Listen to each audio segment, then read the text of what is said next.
Ullal police ಠಾಣಾ ವ್ಯಾಪ್ತಿಯ ಬೃಹತ್ ಗ್ಯಾಸ್ ರೀಫಿಲ್ಲಿಂಗ್ ಅಡ್ಡೆಗೆ ಎಸಿಪಿ ನೇತೃತ್ವದ ತಂಡ ದಾಳಿ ನಡೆಸಿ ಆರೋಪಿ ಹಾಗೂ ಸಾಮಗ್ರಿಗಳನ್ನು ವಶಕ್ಕೆ ಪಡೆದ ಘಟನೆ ಮಂಗಳೂರಿನಲ್ಲಿ ನಡೆದಿತ್ತು.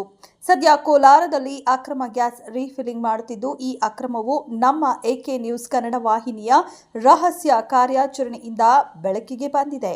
ಕೋಲಾರ ಫಿರ್ಯಾದಿ ಅಡಿವೆಪ್ಪ ಅವರಾದಿ ಅವರು ನೀಡಿರುವ ದೂರಿನ ಪ್ರಕಾರ ಎಸ್ಎಚ್ಒ ಅವರು ಮತ್ತು ರೇವಣಸಿದ್ದಪ್ಪ ಅವರನ್ನ 5ನೇ ತಾರೀಕಿನ ರಾತ್ರಿ ಗಸ್ತು ಕರ್ತವ್ಯಕ್ಕೆ ನೇಮಿಸಿದ್ದು, ರಾತ್ರಿ 8:30 ಸಮಯಕ್ಕೆ ಗಸ್ತಿನಲ್ಲಿದ್ದಾಗ ಬಾತ್ಮೀದಾರರು ಸೈಯದ್ ಅಸ್ಗರ್ ಅಲಿಯಾಸ್ ಭಾಟು ಮತ್ತು ಸೈಯದ್ ಆಪಲ್ ಪಾಷಾ ಅವರು ಇದ್ರಿಸಾ ಮೊಹಲ್ಲಾದಲ್ಲಿ ಅವರು ಯಾವುದೇ ಪರವಾನಗಿ ಇಲ್ಲದೆ ಮತ್ತು ಸುರಕ್ಷತಾ ನಿಯಮಗಳನ್ನು ಅನುಸರಿಸದೆ ಗೃಹ ಬಳಕೆಯ ಸಿಲಿಂಡರ್ಗಳನ್ನು ಶೇಖರಿಸಿಕೊಂಡು ಗ್ಯಾಸ್ ರೀಫಿಲ್ಲಿಂಗ್ ಮಾಡುತ್ತಿರುವುದಾಗಿ ಬಾತ್ಮಿ ಬಂದಿರುತ್ತೆ.